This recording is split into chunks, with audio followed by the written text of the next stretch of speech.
Hello, good morning everyone, welcome to my channel and welcome to another study blog. তো আজকের ব্লগে আমি তোমাদের সাথে শেয়ার করব আমি কিভাবে টেক্সট বুকে মক টেস্ট দিচ্ছি। তো তোমরা অনেকেই টেক্সট বুকের ব্যাপারে অনেক রকমের কোয়েশ্চেন জিজ্ঞেস করেছো আমাকে, তো সেগুলোর অ্যান্সার আজকে দেব। আর এখন বাজে প্রায় সকাল 7টা, স্টুডেন্টরা পড়তে এসেছে। তো সকালবেলা আমি অনেক আগে উঠেছি, সকালে আজকে ম্যাথ করতে বসেছিলাম।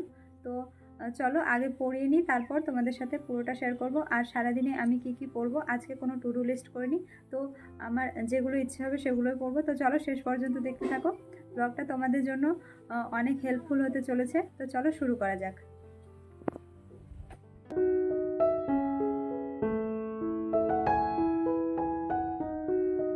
ফাইনালি পড়িয়ে উঠলাম, আর এখন বাজে প্রায় সকাল 9টা। তো সকালে টিউশন পড়ানোর আগে কিছু ম্যাথ প্র্যাকটিস করছিলাম, আর সেখানে কয়েকটা বাকি থেকে গেছে, তো সেগুলো এখন কমপ্লিট করছি। আর আজকে কোনো টু ডু লিস্ট নেই, তোমাদের আগেই বলেছি নিজের মতো পড়াশোনা করব। আর সকালে পড়ানো থাকলে একেবারে পড়াশোনা হয় না, আর পড়ার জন্য সময়টাও খুব একটা বেশি পাই না, কারণ আমার সকালে 3 থেকে 4 ঘন্টা সব থেকে ভালো পড়া হয়। অনেকে বলে যে রাত্রি জেগে পড়লে নাকি তাদের ভালো পড়া হয়, বাট আমার তো ভোর থেকে সকালের সেশনটাই বেশি ভালো পড়া হয়। আর তোমাদের কখন ভালো পড়া হয় আমাকে অবশ্যই কমেন্টে জানিও। 2000 years later. সকালবেলায় সেই যে ম্যাথ প্র্যাকটিস করে খেতে উঠেছিলাম প্রায় 11টার সময়, তো এখন বাজে প্রায় 12:30, মানে 1টা বাজতেই চললো।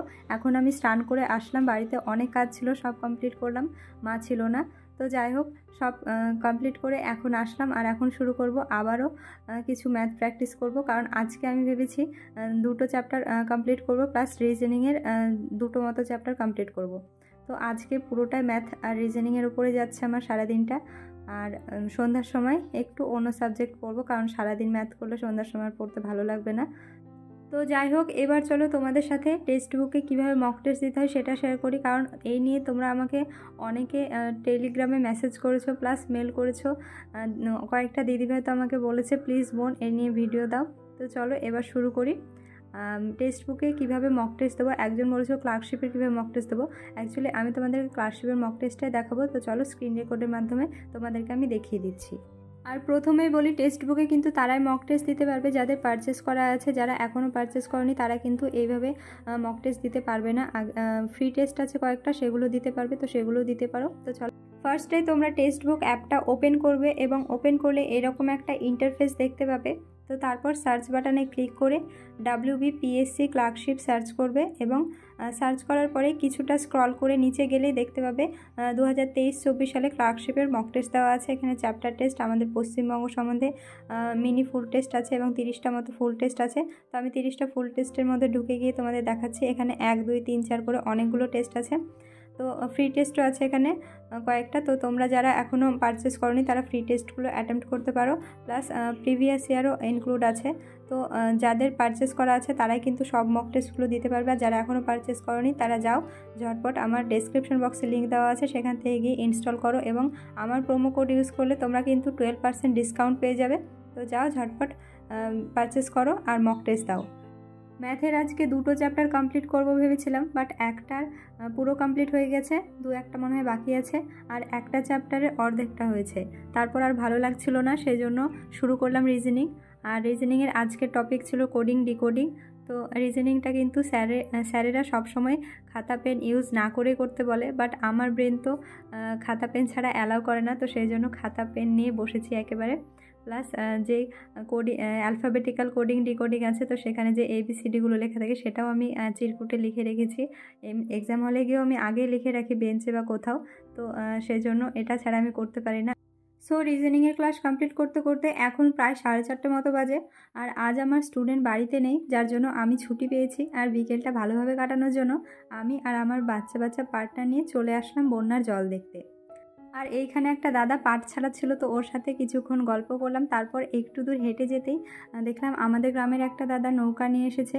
সো এই সুযোগ আর মিস করলাম না, যদিও আমি সাঁতার জানি না, আর এখানে নৌকায় যারা বসেছিল তারা বেশিরভাগই সাঁতার জানে না, তো একটু ভয় ভয় লাগছিল, বাট অনেক এনজয় হচ্ছিল। আর নৌকা থেকে চারিদিকটা কিন্তু অনেক সুন্দর লাগছিল।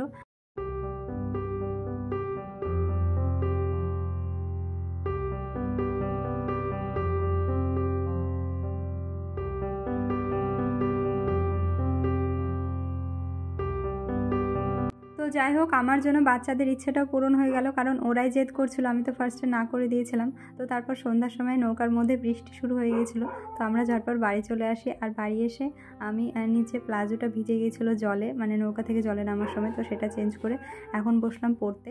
তো এখন আমি পড়বো পলিটি, কারণ সারাদিন ম্যাথ, রিজনিং এসব নিয়ে বিজি ছিলাম।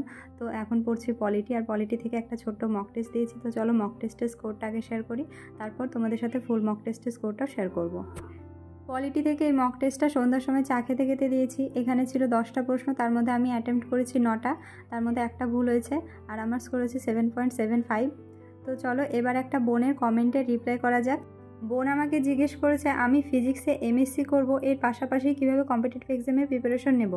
তো আমি যেটা করেছিলাম সেটাই তোমাকে বলবো, যে আমি যখন মাস্টার্সে অ্যাডমিশন নিয়েছিলাম, তো তখন আমি পাশাপাশি একটা কম্পিটিটিভের টিউশনেও ভর্তি হয়েছিলাম। তো সেখানে আমি স্যারকে রোজ পড়া দিতাম না, বাট টিউশনে বসে বসে যে রিজনিংগুলো প্র্যাকটিস করা হতো টাইমের মধ্যে, সেগুলো করতাম।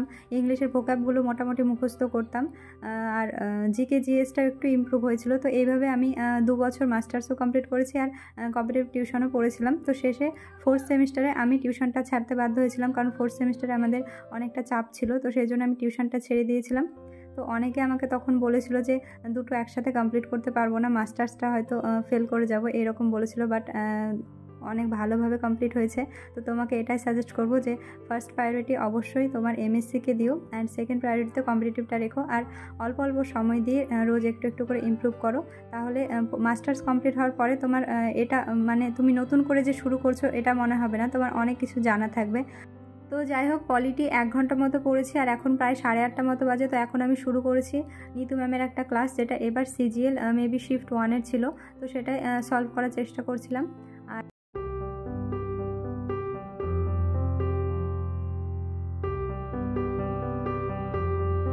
ক্লাস কমপ্লিট করে রাত্রের খাওয়া দাওয়া শেষ করলাম, আর এখন আমার অনেক ঘুম পাচ্ছিল। তো আজকে ফুল মক টেস্ট দেবো না ভেবেছিলাম, বাট আবারও শুরু করলাম মক টেস্ট দেওয়া। তো চলো মক টেস্টের স্কোরটা তোমাদের সাথে শেয়ার করি। আজকে ছিল ক্লার্কশিপ ফুল মক টেস্ট 19। আজকের মক টেস্টে ম্যাথগুলো করতে পারিনি, কারণ ইংলিশ আর জিএসটা ফার্স্টে করেছিলাম, সবশেষে ম্যাথ করবো ভেবেছিলাম। আর ম্যাথ করার সময় আমার ঘুম চলে এসেছিলো অল্প, তো ঘুমের জন্য আমার অনেকটা টাইম নষ্ট হয়ে গেছে। তো যার জন্য টাইমের মধ্যে শেষ করতে পারিনি। তো যাই হোক, স্কোরটা মোটামুটি এসেছে, কাট অফ ক্লিয়ার হয়নি। আর আজকের মক টেস্টে জিএসটা একটু টাফ লাগলো, মানে কারেন্ট অ্যাফেয়ার্স থেকে যেগুলো ছিল। তো তোমরা যারা মক টেস্ট দাওনি তারা অবশ্যই আজকের মক টেস্টটা একবার দিয়ে এসো, আর যারা দিয়েছো তারা আমাকে কমেন্টে স্কোরটা জানিও। তো চলো এবার তোমাদের সাথে স্কোরটা শেয়ার করি। এটা ছিল ক্লার্কশিপ ফুল টেস্ট 19। তো আমি অ্যাটেম্প্ট করেছিলাম 77, কারেক্ট হয়েছে 64, and my final score 59.71। Math একটা ভুল করেছি, ইংলিশ থেকে 5টা ভুল হয়েছে, আর জিএস থেকে 7টা মতো ভুল হয়েছে। তো এই হলো আমার স্কোর আজকের ফুল মক টেস্টে। তোমাদের স্কোরটা অবশ্যই আমাকে কমেন্টে জানিও।